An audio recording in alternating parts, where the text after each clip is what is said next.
Hello, ladies and gentlemen. Welcome to INSS special podcast today, marking 6 months to the Israel-Hamas war. 6 months ago, on the tragic morning of October 7th, Israel and the Jewish world faced the most tragic and monstrous attack against its Israeli Jews since the Holocaust.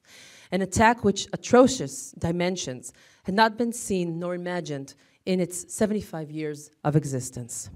On the morning of October 7th at exactly 6:29 a.m., thousands of Hamas terrorists, together with many Gazan citizens, penetrated Israel's sovereign territory.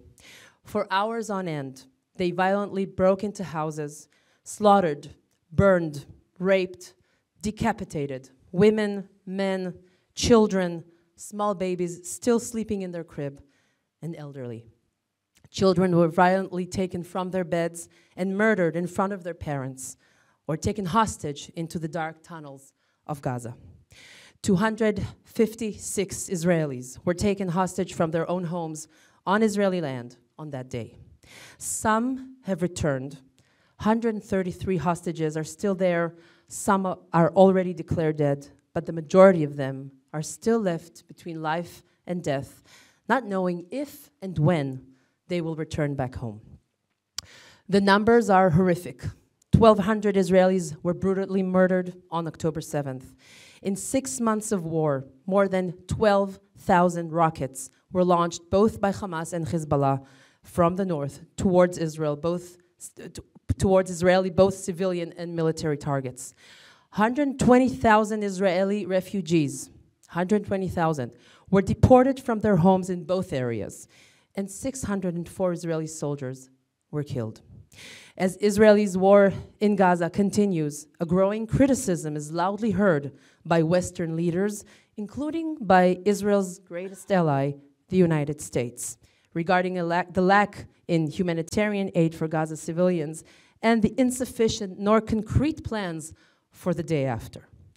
Last but definitely not least, Iran has sworn to revenge the assassination of one of its senior commanders in Damascus last week. Israel's defense system is currently on its highest alert level. In the midst of all of this, we in the INSS are dedicating this special program to ask our senior researchers what is their assessment, each one in their own field of research, regarding the situation right now. Where is it all leading to? Is Israel about to face a total war? What are the plans for the day after in Gaza, and are the goals of the war still reachable? I'm Adi Kantor, and in order to discuss these questions in depth, I'm honored to present my fellow discussants. Professor Chuck Freilich, senior researcher at INSS, served for over 20 years in Israel's national security establishment as a senior analyst and finally as a deputy national security advisor. Professor Kobi Michael joining us through the Zoom, senior researcher at INSS and a visiting professor at the International Center for Policy and Security, University of South Wales, UK, served as the Deputy Director General and head of the Palestinian desk at the Ministry for Strategic Affairs. Dr. Yoel Guzansky, also joining us through Zoom today, senior researcher at INSS, served at the Israel's National Security Council in the Prime Minister's office, coordinating the work on Iran and the Gulf under 4 national security advisors and 3 prime ministers.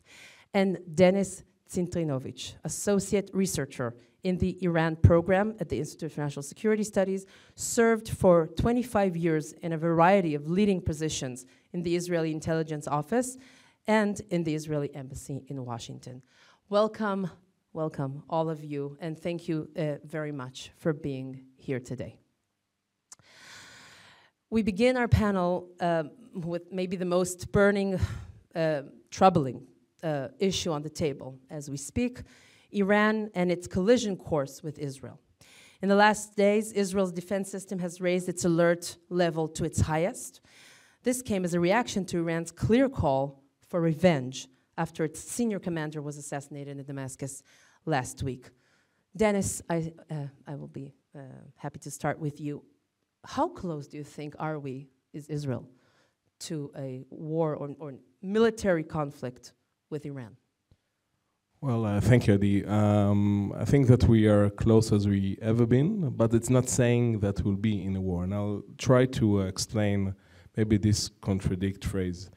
In order to understand what Iran is trying to achieve in maybe retaliating to the assassination of Hassan Madawi in Damascus, we need to return back and to understand Iran's strategy in the Iron Sword campaign. When Iran, probably caught by surprise on 7th of October in terms of Hamas attack, its leadership understood that it needs to, at the end of the day, to fulfill two important missions or targets. The first one was making sure that there will be a lot of pressure on Israel, diplomatically and militarily, to stop the war and actually to save Hamas as a political and military entity in the Gaza Strip. But the other goal or mission, equally important, is actually not finding itself, meaning Iran, in a war against the United States.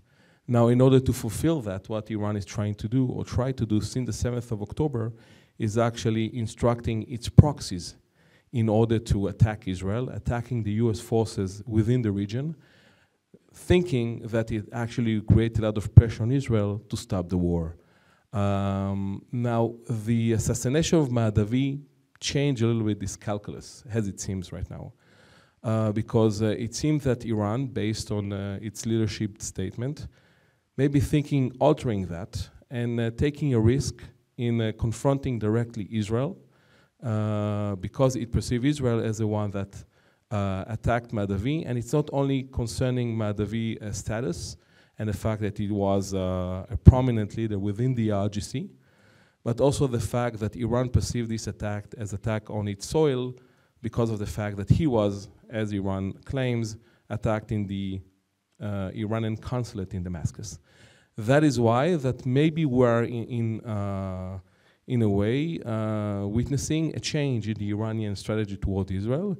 But it is important to say that it's not that Iran wants to find itself in a war, a regional war, because it's really afraid of the American retaliation to that, but also the fact that they need to retaliate. So I think that the best assessment will be that Iran will retaliate directly against Israel, probably, but without any will to escalate the current situation as it is. But of course, we cannot know how things will develop after Iran retaliates. So the bottom line of thing that I'm not sure that Iran wants to find itself in a war, but I think that it's safe to say that Iran wants to revenge Israel, but also want to put some sort of a line in the sand, hoping that Israel or the United States will prevent or not return back to the same course of action, like killing people like in Madawi stance in the future.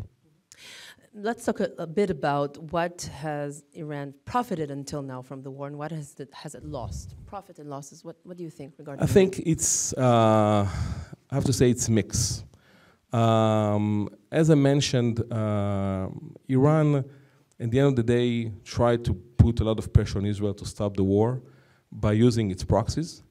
And we see that Israel continuing the war. So in that regard, Israel is its activity, its military activity, is drastic, dramatic activity in Gaza Strip, really harming Hamas.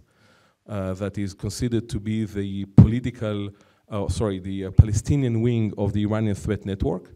So in that regard, Iran has no ability in its mind to force Israel to stop the war. On the other hand, we have to remember that Iran didn't pay any price for the fact that it's operated proxies. Nobody thought attacking Iran because what Hezbollah, the Shiite militias, or the Houthis are doing. So it's a mixed balance in so many ways, but even more than that, we have to remember that Iran and the US are also close to some sort of confrontation. The fact that the Shiite militias attacked and managed, unfortunately, to kill US soldiers actually deteriorate the situation between Iran and US directly. So in that regard, I think that regardless what will happen in the end of the war, the end of the war, I think that Iran will need to rethink its proxy policy into the future. because it's obvious that despite the fact that Iran tried to create a gap and operate in the proxies without being directly involved in the war, at the end of the day, it was very close to a collision with the US forces. So I think the bottom line of thing is that the status, or when Iran tried to assess its situation right now, it's not clear bright or clear dark. I think it's somewhere in between, but it also remains to be seen how the war will end. If the war will end and Hamas will stay as an entity, it will be a huge win for the Axis and for Iran. If the war ends and actually Iran will lose Hamas, and even more so, Israel will start a normalization process with Saudi Arabia based on some sort of an agreement after the war itself, I think it will be a severe blow to Iran. So for now we can say it's mixed, but it remains to be seen how the war will end in the future. And now, when reflecting about Israel's reaction, Israel's perspective on dealing with Iran's proxies until now, what do you think Israel has learned in 6 months in dealing with Iranian proxies in the region? I think Israel, but also not Israel, also international community learned a lot. Look, we have to remember that it is the first time that Israel actually encountered itself in a regional war. In multiple arenas. We've been attacked from up north down south, of course, from the Houthis in Yemen through the Shiite militias in Iraq. And I think this is something that we need to think of in the future, because it's probably will be the scenario for future clashes between Israel and the Axis itself. We won't find ourselves in an isolated war ever again, probably. It will be very hard. Even if, for example, we find ourselves in a future war against Hezbollah, then the Shiite militias and Houthis will join in as well. So I think Israel understands that it needs to build its force, first and foremost, to a regional war. And of course, it has severe implications on how the army will be built into the future. But even more than that, I think that for Israel, something good that come out from this proxy war, the fact that Iran find it very hard to hide the fact that actually it controls the proxies. Everybody knows that it aids them in terms of economy, in terms of weapons, and I think that the international community started to understand that. And I think that there is some sort of an understanding that after the war, there is a need to see how you can interact with that, given the fact that it is understandable that without creating some sort of a gap between Iran and the proxies, without holding Iran responsible or accountable for the proxies activity, it will be very hard to prevent them from acting into the future. That is why I think that the day after the war, Israel has a good platform for cooperation with the international community, especially with the United States, working together after understanding the threat that and the danger that this activity pose to the international stability and especially the regional one. Yeah, not only Israel's stability. Yes. And when focusing on Hezbollah specifically, what do you think Israel has learned in fighting against Hezbollah in the past six months? I think that, again, just a little bit about Hezbollah motives in the war itself. I think that Hezbollah is trying to, again, put a lot of pressure on Israel in terms of forcing Israel to spread its forces, preventing it from achieving its goal in eradicating Hamas, while not pushing Lebanon into a full-scale war. That is why he is preserving some sort of a limited campaign against our presence, our military presence in our northern border. And again, I don't think this is something that will change for Hezbollah. It has a major win, as he sees it, a major asset, the fact that he actually forced Israel to evacuate a lot of the civilians living up north in Israel. Tens of thousands of people. Tens of thousands, and I think that for the organization itself, although he's paying a severe price for it, the fact that more than 200 operatives already died and by Israel activity, and the fact that he's losing strategic capabilities within Lebanon, I think he's willing to absorb that as long as he's preserving this strategic gain. But I think that what we understand right now is, I don't know whether war between Israel and Hezbollah is imminent, but the short of war campaign that Israel conducted in Syria against the forced buildup of Hezbollah, I think this is something that we need to change dramatically. It's not enough. If we want to dismantle the majority of Hezbollah capabilities, it would be very hard to get away from finding ourselves in some sort of a severe clash with the organization. That's why I think that regardless how the war will end, the Iron Sword War or campaign will end, I think that Israel will need to rebuild itself towards something in the future with the organization, given the fact that we cannot allow this organization to constantly threaten our northern civilians. Thank you very much, Dennis. Kobi, now turning to you, we still remain, we still discuss Iran. What can you tell us about Hamas and Iranian strategies in the past 6 months? The rationale behind, if there is a rationale behind, and I'm sure there is, these two entities joining forces. What can you tell us about it? First of all, with your permission, I would like to make a very short comment with regard to the first question that you asked Dennis. Please. We are in a war with Iran at least since October 7th. I mean, there is no doubt that Iran is the hand that shakes the cradle, that Iran is behind the scenes, that Iran was involved in planning the attack of October 7th, although it is reasonable to assume that it was surprised from the timing. But on the other hand, there is no doubt that Iran provided Hamas with military capacities, with intelligence and technological envelopes, and with trainings towards this training and planning towards this attack. So we are in war with Iran since October 7th, and not only with regard to the Gaza Strip, but with regard to with all other fronts that were mentioned already by Dennis. Now, with regard to your question, I would say that there is a very clear strategy of Hamas, something that maybe here in Israel we are not used to, because there is usually absence of clarity with regard to our strategy. But talking about Hamas, I think that their strategy is very clear. Hamas perceives itself as an alternative to the Fatah, as an alternative to the Palestinian Authority. At the end of the day, their end goal is to gain a full control over the entire Palestinian system, be it the Palestinian Authority and the PLO. The way to accomplish or to achieve it is by increasing their strategic assets and their, I would say, popularity among the Palestinian constituency, to gain more legitimacy among the players here in the region and the international community. And eventually, they believe that they will be able to be part of the effort and even the spearhead of the effort that will lead to the collapse of the Zionist project, to the destruction of the state of Israel, and to the establishment of a Palestinian state from the river to the sea that will be part of a very big Islamic caliphate from Marrakesh to Bangladesh, because Hamas is the Palestinian branch of the Muslim Brotherhood, and this is their historical vision.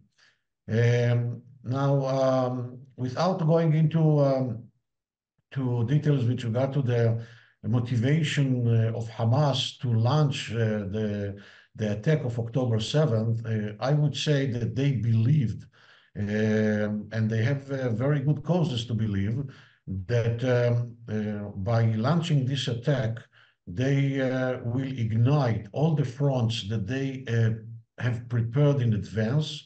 And I mean the Gaza Strip, of course, East Jerusalem, the West Bank, South Lebanon, and the Israeli domestic arena, the Arab citizens of Israel. And by igniting these fronts, they will drag Israel to a very complicated situation. Israel will retaliate very aggressively. They expected to a very aggressive retaliation. And this will bring the Iranian to realize their policy insurance or their guarantee, and to activate all the external fronts, which are the so-called firing. And then it will be the beginning of the end of the state of Israel. It might be sound as something which is detached or disconnected from the reality in our eyes, but this is something that goes with their logic, with their beliefs. And therefore, I think that they have succeeded, at least partially succeeded, in realizing their strategy, because we find ourselves, Israel find itself in a multi-front war vis-a-vis at least 6 active fronts in different levels of intensity.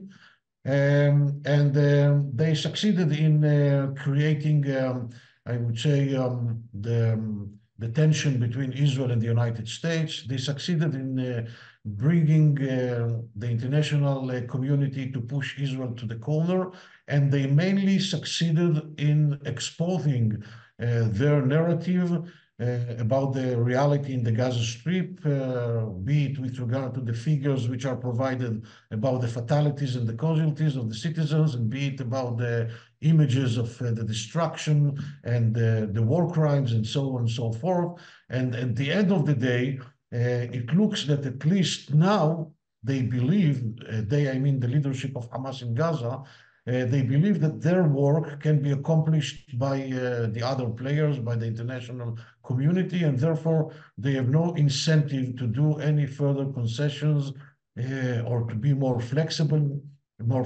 in this regard. And they believe that they will be able to remain as a sovereign power in the Gaza Strip after the war, and this will be the ultimate or the absolute or the total victory for them. The idea that after months of war and after all the destruction and all the casualties, they remained as a legitimate sovereign power, legitimate in the eyes of the Palestinian people, legitimate sovereign power in the Gaza Strip, and this is the point of departure to the entire Palestinian arena. This will be considered, I think, as their total victory in their eyes. Thank you. Still discussing Iran, I'd like to go now to you, Yoel. How much is it still reasonable, do you think, in your eyes, to discuss the regional alliance led by the U.S. and Saudi Arabia, and giving an answer to this axis of resistance led by Iran? Is it still reasonable to discuss this at this moment? Thank you, Adi. That's a very good question. I think if I can summarize my answer, it will be the push for detente is continuing. The moderate Arab states, and especially the Gulf states, wants to end Hamas control in Gaza. Make no mistake about that. They want to weaken the Iranian-led axis, and they want to give a blow to the Muslim Brotherhood ideology. However, pressures on them, especially from the street, the Arab street, their citizens, and from radical players like Iran, are increasing. So they prefer to hedge and not to take a clear side or a clear position on the matter. In the regional arena, a dynamic that we once, a few years ago, diagnosed as a detente, this dynamic continues. Arab and not Arab countries see this detente as a very useful tool to improve their interests. Especially Iran's neighbors, the Arab Gulf states, continue with the effort to appease their more stronger neighbor. They now acknowledge Iran's superior status in the region as a nuclear threshold state. While Israel isolation is perhaps increasing, countries in the region are pushing for detente. This is not a deep-rooted friendship that I'm talking about. This is a tool, this detente is a tool designed for hedging, to improve their interest and to lower conflict level in the region, especially vis-a-vis Iran, but also between them and Turkey. This is the entire region going through a detente, and this is continuing. A very good question is, what does regional players, those moderate players, are learning from the war? And I think one can talk about very quickly about 3 lessons that those Arab perhaps learn from the war. One lesson, a negative one, I think, in Israeli eyes, that is, for them, Israel is less attractive than they thought before October 7th. This is also might lower their drive for normalization, because Israel's attractiveness as a strong regional player was part of the push for normalization. Second, I think they learned that US is the only one who can protect them. I think they're very much encouraged by US proactiveness in the region guarding Israel. They wish, they hope that if their interests would be in harm, the US would rush to protect them, like it did in the case of Israel.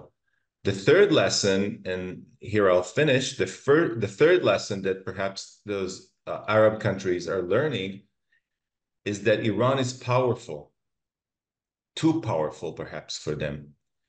And in their eyes, the detente with Iran that they worked so hard for in recent years is working. It's not out of love for Iran. They want to keep their enemy closer to them. This is why they appease Iran, out of fear, not out of love. In short, comment about that. I think that when in the Iranian eyes, there is nothing terrifying more than Israel becoming an integral part in the Middle East and in Gulf specifically. And that is why I think that normalization between Israel and Saudi Arabia will help tremendously in deterring Iran in that regard. Yes, there is a price to pay for it, but I think there is a magic moment in that regard. And when Israel is discussing about the need to deter Iran, the need to interact with other like-minded countries against Iran, I think that normalization between Israel and Saudi Arabia plays a significant role in that regard. Clear, thank you. We move to you now, Chuck. And last question on Iran before we move to the next subject. 3 words were not mentioned until now in our discussion, and it's surprising. Iran's nuclear plans. Have they been forgotten? I'm really interested also in the U.S. perspective on the issue. What do you think is the stand of the U.S. regarding this issue today? I think that's actually a surprisingly good question, and I'm not sure that I have a comparably good answer. And I'm not sure that there is one, actually, today. But before I address the question that you asked, I'd like to step back for a minute and say that we're talking now about 6 months to the war, and really the war ended by mid-December. And since then, we've been essentially in a holding position. A large percentage of the forces had actually left Gaza by February. And the IDF has been in a mostly static position since then, with the exception of Khan Yunis and a couple of raids here and there. This was also, by the way, largely in response to American pressure, but it was also partly because we had completed most of our military objectives by mid-December. And the problem here, I mean, why, if the war ended in December, are we still in the position that we're in now, 4 months later? Part of it is because the government never defined clear objectives for the war, and so we've just been continuing stay in this position. It also raises some serious questions about some maybe ulterior motivations that may be here for prolonging the war, but maybe we can come back to that afterwards. One of the tragic outcomes of the war, of course, is that for the last 6 months, no one has been paying a great deal of attention to Iran in general, no one in the international community, other than when there have been attacks, the Iranian attacks, and so there was short-lived attention. And the primary issue that the state of Israel faces, the greatest threat, the nuclear issue, has been essentially forgotten. It's off the table. Unbelievable. Unbelievable. Mm-hmm. We once said that this was the #1 issue that we faced. The Prime Minister repeated the #1 threat. #1 threat, yeah. A threat to our very existence, and it's as if it's gone. That's one of the questions that we will have to face very seriously. Now, moving to the next subject, Israel's relations with the United States. We started the war 6 months ago in such a good, the relationship between Israel and US were very, very good. We remember Biden's visit here in the first week of the war. The US, it was very clear standing with Israel, backing Israel. What happened, Jack? What happened? I've always thought that somehow things will work out with Iran. We'll handle them, and somehow we'll work out things with the Palestinians. And those really are the existential issues that we face. But in the final analysis, we need the U.S. for everything, for Iran, the Palestinians, Hezbollah, everything we do, and that's the really existential issue. And for the first time, it's actually become an issue in our relationship with the United States. Mm-hmm. What's even more frightening than the change in administration policy is the fact that it reflects a serious change in American public opinion. Now, there are different polls, there are different numbers out there, but there has been a serious change. And on the Democratic side, it's been an absolute collapse. It started long before the war, but has intensified. We see demonstrations around the U.S. like we have never seen in the history of the relationship. The American Jewish community has been deeply affected by this. And so we already see it in Congress. And 40 Congress and Senate just signed a letter talking about conditioning aid to Israel on its observance of American and international law. 17 senators called for conditioning aid on more fundamental changes in Israeli policy. This is something which is, I don't even know what to call it. It's never happened before in the history of the relationship. We've had ups and downs, we've had serious downs, but military aid was always sacrosanct because everybody recognized that even if you disagree with Israel about a specific issue, even if you disagree severely, Israel faces severe threats, and so this is one thing you can't play around with. That's changing. Is it personal between Biden and Netanyahu? No, that adds to the issue. I think Biden made a fundamental decision when the war broke out to put aside long-standing differences with Netanyahu, even from his days as vice president, and say we have to work with him because of what happened. But now we see this change. We are beginning to see a threat to the military supply relationship. IDF force buildup plans have long been based on the assumption that we would receive another 10-year aid package starting in 2028 when the current 10-year package ends. That is no longer a done deal in my thinking. As a matter of fact, I'm not even sure that we'll get all of the military aid we were supposed to get in the remaining years of the current package. So I am deeply, deeply concerned about this relationship, and I think that our national leadership ought to be taking it as one of the decisive criteria in everything they're doing. Do you think we've lost an entire generation in America? I mean, is it still reversible? Yes and no. I think, yes, we have absolutely lost an entire generation, and it will take many, many years, if not decades, to reverse the damage that's been done. It's not just this demonstration. I mean, this generation is just gone. But there have been generations of Americans ever since '67, and especially since, let's say, the mid-'70s, who've grown up on a totally different narrative about the Arab-Israeli conflict than their parents did and their grandparents, from the days when Israel was viewed as the heroic, pioneering country and Holocaust remembrance, and then the Six-Day War victory.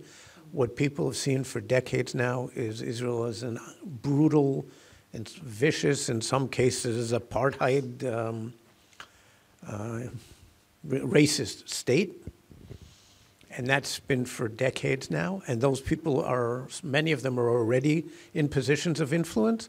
And now we see the younger, and by the way, this comes out in the polls most dramatically. And now we see, again, an entire generation of young Americans, the people who are still in college, people, let's say, in their 20s and early 30s, who will soon be in positions of influence, and we're going to have a very, very hard time with them. Now discussing Biden's plans for the day after in Gaza, how much are they in line with Israel's plans? Well, I didn't know that Israel has plans, so this is some welcome news. Maybe we could even end the podcast when we get to it on that happy note. I'm being facetious, of course. There are clear differences between the Biden administration and Israel on this, and maybe that's really where the fundamental differences are, because the administration still says regularly that they support the objective of destroying Hamas.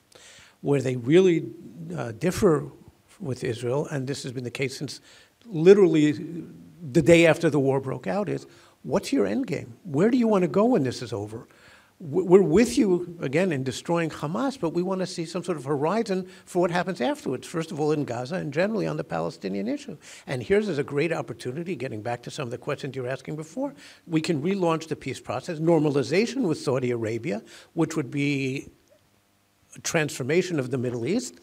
Let's work towards all of this. And the administration does not see any Israeli endgame after 6 months. What they see is endless procrastination, questions about what the motivations for this procrastination are. And this is part of the crisis between the two countries, which will in some ways get deeper as we reach the elections. Elections in November? How much do they play a role in Biden's relations with Netanyahu, with Israel? The elections in the past have always been a positive factor for Israel because of the strength of the pro-Israel lobby. Now, for the first time, the pro-Palestinian lobby is so vast and so effective, and it actually is a factor in Biden's electoral calculus. It has to be, and that's his number one consideration today, of course. There are states, first and foremost Michigan, but Virginia and others, in which the Arab vote, the pro-Arab vote, is significant and could be a deciding factor. And the pro-Arab, pro-Palestinian vote is particularly angry and well-organized in that sense at the moment. The Jewish community is far more divided with nuances, and you don't really see a lot of, let's say, very vocal pro-Israel activity today. Thank you very much, Chuck. Kobi, I'm returning now to you. We're returning now from the U.S. back to our region, back to Gaza, back to Hamas. And your assessment in on the past 6 months. When you look at the past 6 months, what do you think is the essence of the war as a regional war with a global impact, from the eyes of Hamas? There is no doubt that one of the motivations of Hamas and Iran with regard to this attack was to sabotage, to undermine the normalization process that we were in before October 7th. They perceive both, perceive the idea of new regional architecture as a threat, and they don't want it. And in this regard, Hamas can be satisfied as long as the normalization process is not renewed. I believe that just because of that, if the process will be renewed, then it will be a loss for Hamas and a loss for Iran. And this will be, I would say, a sort of an end game of the war as well. But the organizing rationale of Hamas strategy was the idea of the regional warfare. I mean, all the logic of Hamas strategy was based on the idea of multi-front war against Israel, and the combination or the cooperation with the same logic that leads the Iranian strategy with regard to the firing around Israel.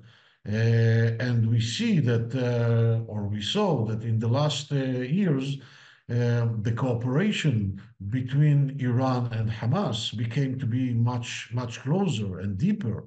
And I think that Yahya Sinwar and Hamas had good reasons to believe that the policy insurance that they have from Iran will be realized. I'm almost sure that that Yahya Sinwar was very confident in this regard, and he was surprised that this policy was not realized in the way that he expected that the policy will be realized.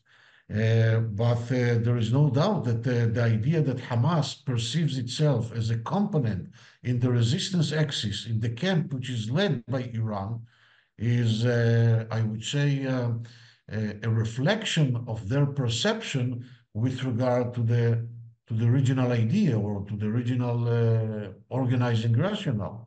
In addition to that, as I mentioned before, Hamas is the Palestinian branch of the Muslim Brotherhood. The Muslim Brotherhood is something which is very regional and even beyond regional. It's something which is global. The Muslim Brotherhood exists in many other areas and places which are beyond the Middle East. And therefore, I think that the perception of Hamas and the expectations of Hamas are deeply rooted in the regional idea or in the regional rationale. Thank you. I'd like to move together with you now to another dimension of this war. It's not the military dimension, but more, it's a front, another front, which is, of course, the front of the narratives, the war of narratives, Israel's narrative and Hamas's narrative. And I'd like to ask your opinion, your assessment, how has Hamas won with regards to the narrative in instilling Hamas's interests and goals into the minds of people around the world?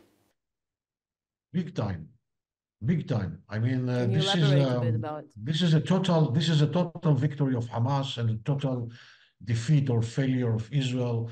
We have not succeeded yet, although we draw lessons from all the violent cycles before and from all the wars. We draw lessons about the importance of the cognitive war or the cognitive dimension, the idea of consciousness, and so on and so forth. We continue to fail in realizing these lessons. And the idea that even the American president echoes Hamas narrative, not talking about the international media and international organizations, aid humanitarian organizations, not talking about the UN and some other players, this is a huge victory of Hamas. And at the end of the day, the narrative of Hamas with regard to the war in the Gaza Strip was adopted by most of the players, and not only adopted, but echoed as well. And Israel finds itself under tremendous pressure and accusations, and eventually Israel is much more limited with regard to its maneuver space and its freedom of activity in the Gaza Strip. And I think that there is a sort of an upside down order or logic with regard to the approach of the international community, not talking about the hypocrisy of the international community, including the Americans, by the way, that were involved in much more incidents that caused a much bigger collateral damage. And they know what we know about the very impressive achievements of the IDF with regard to the collateral damage. And John Spencer, the American expert from West Point, even say that Israel set a golden standard in this regard, something that has not been existed at all in the history of humankind. But it doesn't make any impression on the Americans or on the international community or on the international media, generally speaking. And therefore, I think that we failed to introduce our narrative and to undermine Hamas narrative. And unfortunately, Hamas narrative is with the upper hand. Kobi, thank you. Thank you very much. Moving now to you, Yoel, just before finishing our this panel, back to the regional aspect. What do you think is the future of Israel's integration in this region after all we've heard in this panel? Very good question, Adi. I think, generally speaking, I think the push for normalization continues, even after 6 months of the war. On the glass half full, I can say that none of the countries that Israel has relations with, the old peace country like Jordan and Egypt, and the newer one, the Abraham Accords countries, none of them have backed away from their agreements with Israel.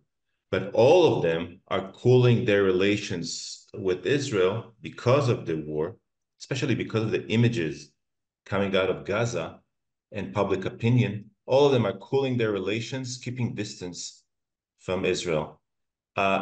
We talked about the U.S. aim to formulate a normalization agreement between Israel and Saudi Arabia. U.S. is still working on that. It worked on that before October 7, and is working on that now. And it wants to involve Saudi Arabia also in the Palestinian arena, and also more specifically in the Gaza Strip, in reconstructing the Gaza Strip. So before October 7, I can say, and I'm basing my assumptions on Saudi voices that are now speaking publicly, we were very close to a normalization agreement with Saudi Arabia before October 7th. 6 months after that, I can say that the basic motivation of the three main parties, the US, Israel, and Saudi Arabia, are still there. The basic motivation and interests are still there. For the Saudis, through normalization, they want to get better protection against threats. Their demands from the US all got to do with security, and especially vis-a-vis Iran. For the Americans, it is the establishment of a regional position, a better regional position vis-a-vis allies and rivals, also rivals outside the region like Russia and China. A new architecture. Saudi Arabia now demands, and this is the new development, for normalization, that Israel will make significant changes, which the kingdom then could present them as an effort to advance the two-state solution. The Saudis want to be seen, and this is the issue, they want to be seen as the ones who brought peace to the region, to end this never-ending conflict. Mohammed bin Salman, de facto ruler of Saudi Arabia, needs this for internal, regional, and perhaps global reasons. But the anti-Israel sentiment is very high, perhaps historically high, and this is affecting the Saudis and affecting their calculations on the matter. They are leaving the door open for normalization. They don't want to be seen in the US as the ones that are going against peace, against Washington. Even if their public is going against Israel, against the US, and against normalization. The consequences, the result is this, that the Saudis have raised their price, the price for going into normalization with Israel.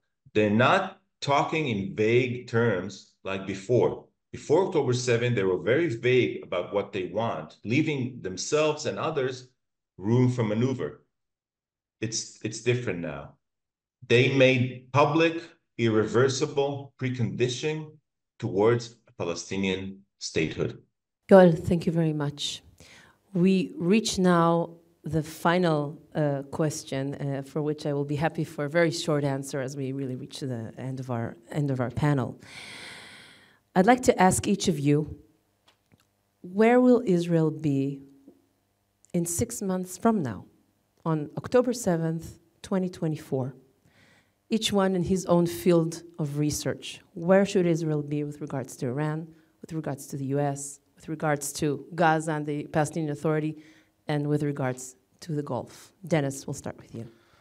Well, I think that it's a lot of things determine, of course, how things will develop in terms of the end of the war and Israel normalization, maybe with Saudi. But I think that hopefully will Israel capitalize on the fact that Iran is perceived as undermine factor in the region. And I think this is not only in the eyes of Israel, but other countries, especially the European one, that sees also the cooperation between Iran and Russia, really understand that something is need to take care of in terms of Iranian malign activities in the region, much more, or aside the fact that we need to take care also about the Iranian nuclear program. So in that regard, I think that if Israel is able to capitalize on that, I think it has the ability to create some sort of coalition that will put more pressure on Iran. But one important thing and one caveat in that regard, we need this event, these tragic events, I think, need to teach us something about the limitation of our power and our strength in relations to our concentration with Iran and its proxies. We need the US by our side, strategically, operationally, diplomatically. The ability of Israel to single-handedly go against Iran in the future, whether it's going to be developing it in nuclear route or other development, I think it's really challengeable in terms of going on single-handed and not going together with the US. So I think in that regard, in half a year time, I hope, and again, nobody knows what will happen in the new US election, but I hope that we'll preserve our strategic cooperation with Iran, working together with other, with the US, yeah, well. Maybe in the far future. In the far future, maybe. Working with like-minded countries in the West to put more pressure on Iran. And the bottom line of things that we can make good thing happen from these tragic events, but we need to have a calculated policy that will ensure that we'll achieve this target. To see the situation also as an opportunity. Exactly. Thank you, Dennis. Chuck, last words. Well, I think we are at a critical juncture in the entire war effort and in our relations with the United States. We are in a position where we may manage to snatch strategic defeat out of the jaws of victory, which we could have had we handled things differently a few months ago. 6 months from now, I am very, very concerned that we will be in the midst of an even deeper crisis with the U.S., even if Mr. Biden is reelected, and as I said before, I think he is the best friend we have ever had. I know there are many in Israel and some among Israeli supporters abroad who look forward to a Trump victory. And I think in his first tenure, Mr. Trump was in some ways very good for Israel, in other ways less so. The withdrawal from the Iran nuclear deal was a historic blunder for which we are paying to this day. But he did certainly do some very good things for Israel. In a second term, I'm afraid that those expectations may not be realized. Trump has not said anything in support of the war effort. What he has said in the last year is that he still actually bears a certain animus towards Prime Minister Netanyahu for not having for having congratulated President Biden on his election. So remembers it. He's mentioned his disappointment in the American Jewish community. I wouldn't be banking on a positive change in that regard. Thank you.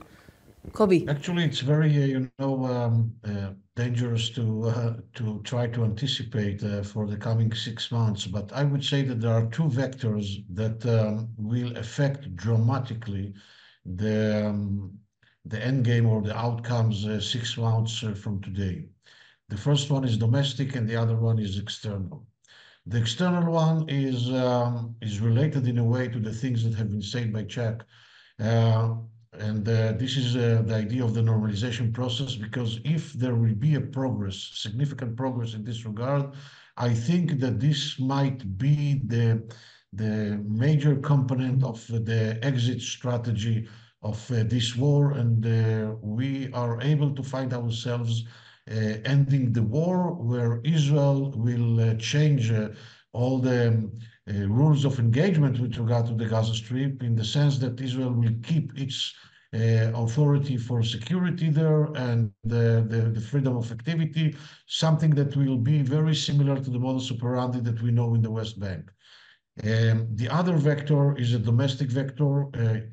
There will be elections or there will be no elections.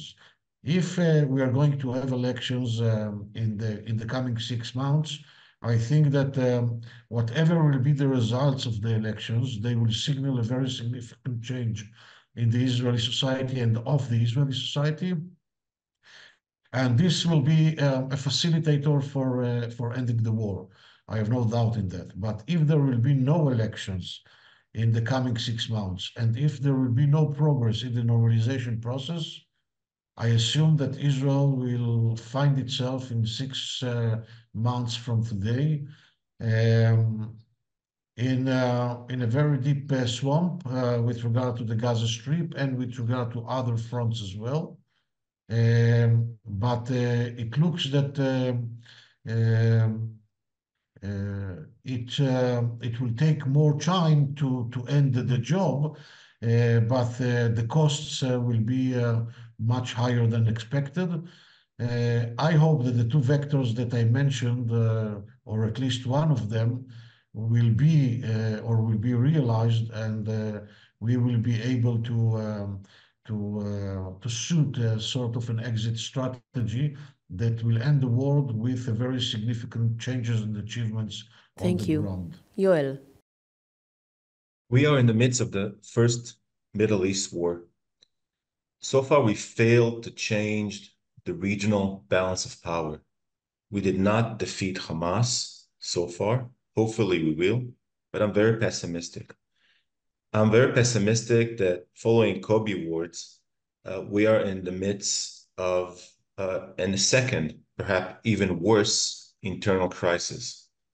Elections or not, Israelis will find themselves in a very deep, not just a swamp, but very deep crisis internally. And this will affect not just our regional posture, but our international posture. We will see as weak, even weaker than before October 7. Let me remind you that one of the reasons that Hamas, encouraged by Iran or not, launched the attack on October 7, part of it is the image of weakness inside Israel because of its internal crisis, because of its internal divides. These are emerging again. I hope that elections will ease those tensions, but not necessarily. So elections are not a pessimistic internal crisis. It will affect regional Israel regional standing, and also, unfortunately, even Israel normalization process with its neighbors. I would like to pay thanks to Dennis, to Chuck, to Kobi, to Yoel for your insights, important insights and assessments, now dedicating 6 months to the beginning of the war. And let's hope that we're in a much better shape in 6 months from now. We'll record again in 6 months and see if we were all right or wrong. Thank you, my dear colleagues, and thank you all for watching and listening. See you in the next program. Goodbye.